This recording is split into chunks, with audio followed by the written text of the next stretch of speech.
Hey everybody, hope you guys are healthy and safe. So you're watching footage shot the main camera of the Oppo Reno 8 Pro.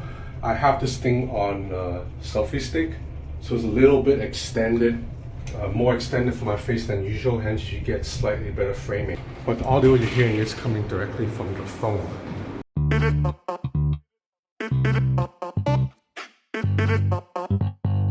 So the Oppo Reno series, the first phone was a flagship, but then the Oppo Reno 2, 3, 4, 5, 6 were pretty much like a standard mid-tier phone. But starting with the Oppo Reno 7, I felt like Oppo started putting more effort into the Reno series again. And with the Oppo Reno 8, Oppo's really taking the series up, maybe not quite one full level, but half a level. I mean, the Oppo Reno 8 Pro is still not a flagship phone, but it is much better than a typical mid-tier phone. This is like an upper mid-tier phone. So the two reasons I say that is because first, the Oppo Reno 8 Pro is powered by the MariSilicon X. This is Oppo's own imaging chip that Oppo spent years and millions of dollars designing. We first saw it in the Oppo Find X5 Pro, and it really helped the phone produce really punchy, lively colors, as well as shoot night videos that are bright and vibrant without a lot of noise, and pretty decent stabilization too. Right now, the phone's completely handheld on a selfie stick. Stabilization, you know, it's not the greatest stabilization, but it should be okay, considering that this is nighttime video and this phone doesn't cost $1,000 US.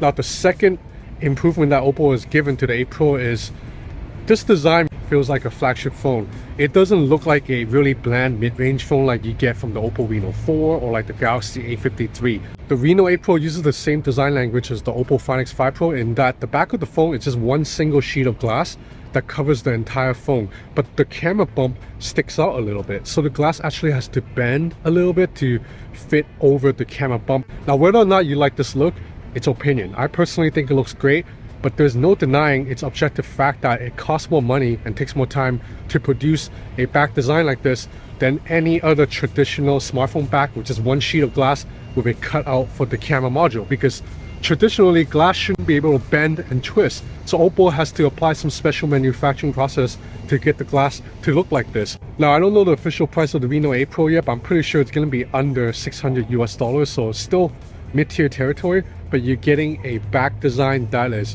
premium flagship. Quick, so you have a 6.7-inch OLED panel, 120 Hz, 1080p resolution. Animations are pretty smooth, but this is not an LTPO panel. Maximum brightness is really good. It's north of 1000 nits. So right now I can put the phone directly under sunlight and you can still see the screen pretty nicely. Another factor that makes this phone relatively easy to hold is it's pretty thin and light.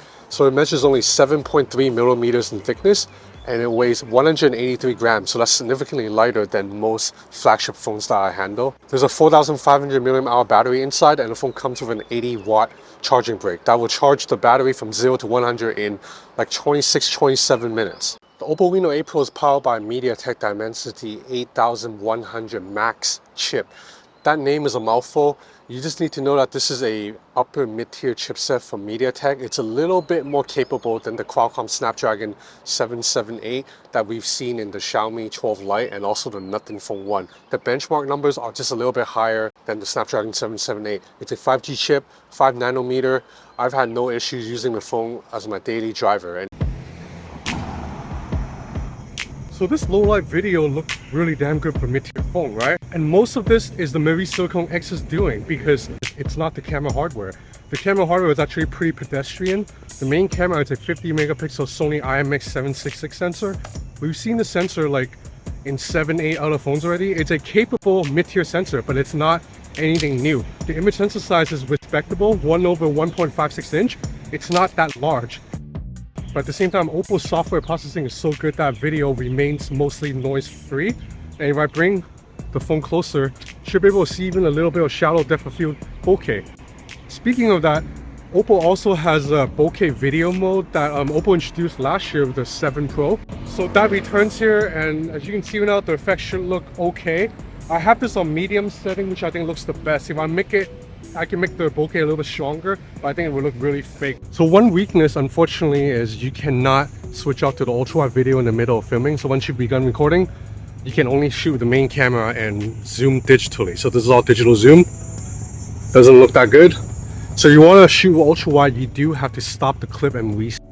So right now you're watching ultra-wide footage. Obviously much softer on details and a little bit noisier too. Okay, so another cool thing the MariSilicon X can do is it can isolate color from photos and videos. So in videos, you just have to go into this mode here. Then if I cycle through, I should be able to see isolate green from this video. And if I move over one, it should isolate just red.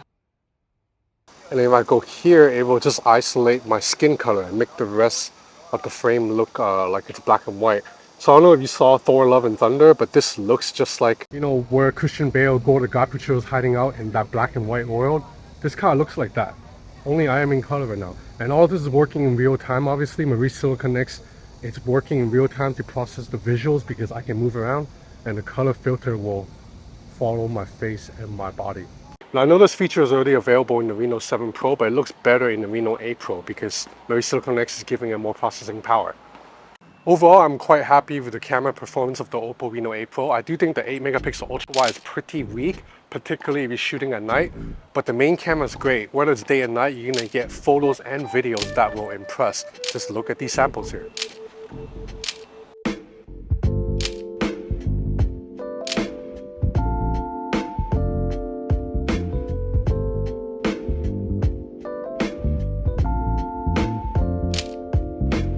And the camera here is definitely better than the camera in the Nothing Phone 1 in every way. Although to be fair, this phone is probably going to be $100 to $200 US more expensive than the Nothing Phone 1.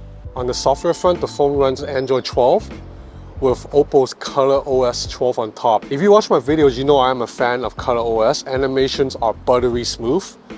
And it offers enough customization features, but doesn't really get in the way of core Android. So you still get all the core Android features that you're used to, but at the same time, you can do so much more. Like for example, you can open any app in a floating window by just swiping up and letting go. Now you have an app in a floating window. One new software feature is air gestures. It basically allows you to control scrolling on a website or pause and play a video by hovering your palm over the phone. A lot of times when I'm cooking or when I'm eating a hamburger, my hands are really greasy, and it would be nice to be able to control the phone without needing to touch the screen every single time. Now for overall performance, the MediaTek chipset here is perfectly fine. Like I said, it's a little bit more powerful, more capable than the Snapdragon 778. So this is a 5G chip. Every app opens here fine. The phone has stereo speakers, excellent haptics. If you're doing normal smartphone tasks, like just sending emails, watching Netflix, going on Instagram, this phone will perform perfectly fine. Now battery life is just okay. I can get about 12 hours of use on a single charge with about 5 to 5.5 hours of screen on time.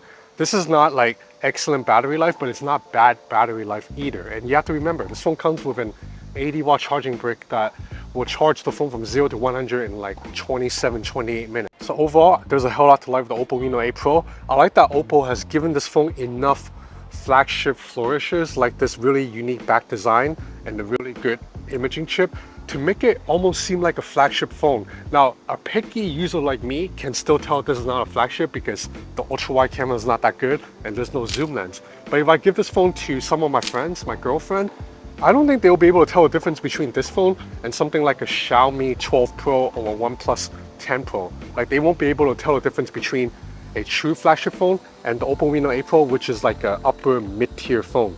So I think this is a good level to be at because mid-tier phones cut one too many corners. I think this is a good level to be at if you are someone who still want more performance out of your phone, but you don't want to pay $1,000 US. So that's about it for this video on the Oppo Reno 8 Pro. I have a lot more content coming up. If you enjoyed this video, please subscribe to my channel. I have a lot more stuff coming up. It's a busy month as always. So that's it for now. Thanks for watching.